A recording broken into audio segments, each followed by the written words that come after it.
നമുക്കെല്ലാവർക്കും അറിയാം ISLൽ വളരെയധികം എക്സ്പീരിയൻസ് ഉള്ള അത്യാവശ്യം നല്ല രീതിയിൽ തന്നെ എക്സ്പീരിയൻസ് ഉള്ള ഒരു ഫോറിൻ താരമാണ് സെർജിയോ കാസിൽ എന്ന് പറഞ്ഞ താരം.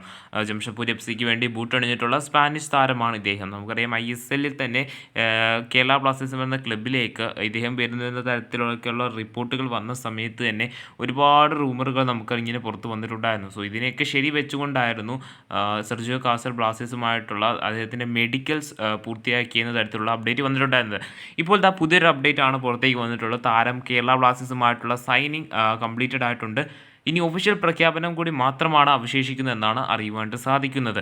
കേരള ബ്ലാസ്റ്റേഴ്സിനെ ആരാധകരെ സംബന്ധിച്ചിടത്തോളം ഇത് വളരെയധികം സന്തോഷം നൽകുന്ന ഒരു റിപ്പോർട്ടാണ്. ഇദ്ദേഹം കേരള ബ്ലാസ്റ്റേഴ്സിലേക്ക് വന്നു കഴിഞ്ഞു കഴിഞ്ഞാൽ ഉറപ്പായും പടിയിറങ്ങുവാനായിട്ട് സാധ്യതയുള്ളത് ക്വാമി പെബ്രയ്ക്ക് തന്നെയാണ്. കാരണം കേരള ബ്ലാസ്റ്റേഴ്സിന് നിലവിൽ ജിംനസിനെ നിലനിർത്തുവാനുള്ള സാധ്യതകളുണ്ട്. അതുമാത്രമല്ല കോച്ച് ഒരു സ്പാനിഷ് കോച്ചാണ്. അതിനാൽ തന്നെ സ്പാനിഷ് പ്ലേയേഴ്സിനെ കൂടുതൽ ടീമിലേക്ക് എത്തിക്കുവാനാണ് അദ്ദേഹത്തിൻ്റെ ഒരു തീരുമാനമെന്ന് തോന്നുന്നു. അതിനാൽ തന്നെ സെർജിയോ കാസൽ വന്നു കഴിഞ്ഞാൽ ക്വാമി പെബ്രയ്ക്ക് സ്ഥാനം ലഭിക്കുകയില്ല. അദ്ദേഹത്തെ പറഞ്ഞു വിട്ടുകൊണ്ടായിരിക്കും, ഒരുപക്ഷെ അദ്ദേഹത്തിൻ്റെ പുറത്താക്കിക്കൊണ്ടായിരിക്കാം സെർജിയോ കാസൽ കേരള ബ്ലാസ്റ്റേഴ്സിൻ്റെ സെക്കൻഡ് സ്ട്രൈക്കറായിട്ട് ടീമിലേക്ക് എത്തുക എന്നാണ് അറിയുവാനായിട്ട് നമുക്ക് സാധിക്കുന്നത്. സോ എന്തൊക്കെയായിരിക്കും ഇനി നടക്കുക എന്ന കാര്യങ്ങളൊക്കെ കണ്ടു തന്നെ അറിയേണ്ടതാണ്. സെർജിയോ കാസൽ വന്നു കഴിഞ്ഞാൽ ആരാണ് ടീമിൽ നിന്ന് പടിയിറങ്ങുന്നതെന്നൊക്കെ നമുക്ക് കാത്തു തന്നെ കാണാം.